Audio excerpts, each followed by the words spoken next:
ऐसा कौन सा काम है जो पशुपति व्रत से नहीं हो सकता? जब पशुपति अस्त्र मात्र भगवान राम के तरकश में रखे होने पर लंकाधिपति रावण के प्राण निकल सकते हैं, तो जीवन का वो कौन सा सुख है जो पशुपति व्रत से प्राप्त नहीं हो सकता? बस उसका नियम है, 5 सोमवार करो।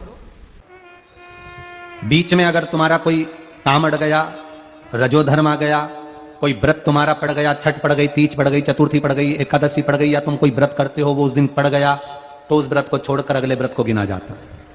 सुबह पूजन की थाली लेकर मंदिर में जाते हैं, भगवान का अभिषेक पूजन करते हैं, थाली लेकर वापिस आ जाते हैं, उस थाली को अपने घर में रख लेते हैं, उसी थाली को शाम के समय फिर वापिस मंदिर में लेकर जाते हैं, उसमें 6 दिए रखकर ले जाते हैं, घी के प्रसाद एक कटोरे में जिसमें भी लग कर ले जाना है, 3 हिस्से मंदिर के अंदर उसके करे जाते हैं। दियों को मंदिर में जमीन पर नीचे रखा जाता है, 6 दियों को प्रसाद के 3 हिस्से कर दिए जाते हैं, शिव जी की पूजन कर दी जाती है।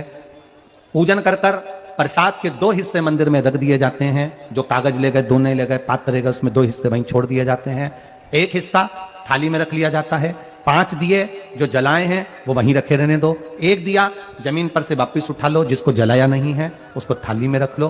शंकर भगवान से प्रार्थना करो, बाबा आज मेरा पहला पशुपति व्रत है, भोलेनाथ आप स्वीकार करना, मेरे मन की कामना ये है बाबा जिसके कारण मैंने ये व्रत किया है।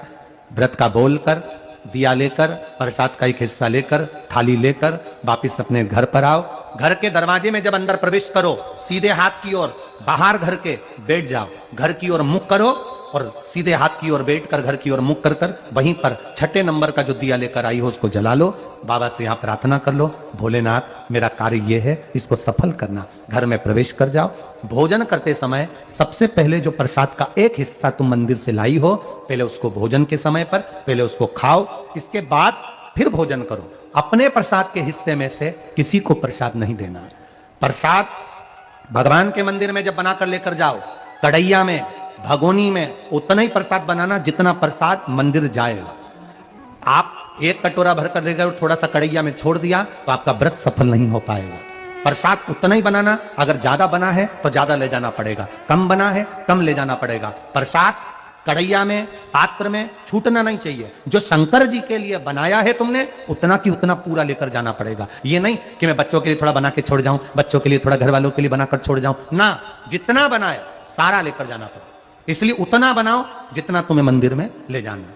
पात्र खाली होना चाहिए, तब उसको लेकर जाओ, 3 हिस्से करो, 2 हिस्से मंदिर में रखकर 1 हिस्सा लाओ। 4 व्रत पूरे हो जाएं, 5वां व्रत रहे, बाबा से विनती करते हुए 108 चावल के दाने, मूंग के दाने या फूल या पंखड़ी या बेलपत्र आदि जो भी आप बाबा को 108 चढ़ाना चाहें वो ले जाओ। एक श्रीफल, कुछ भेंट साथ में लेकर जाओ। भगवान को नमन कर कर भाव के साथ में ध्यान देना। जो 108 सामग्री ले गए हो वो भगवान को समर्पित करो।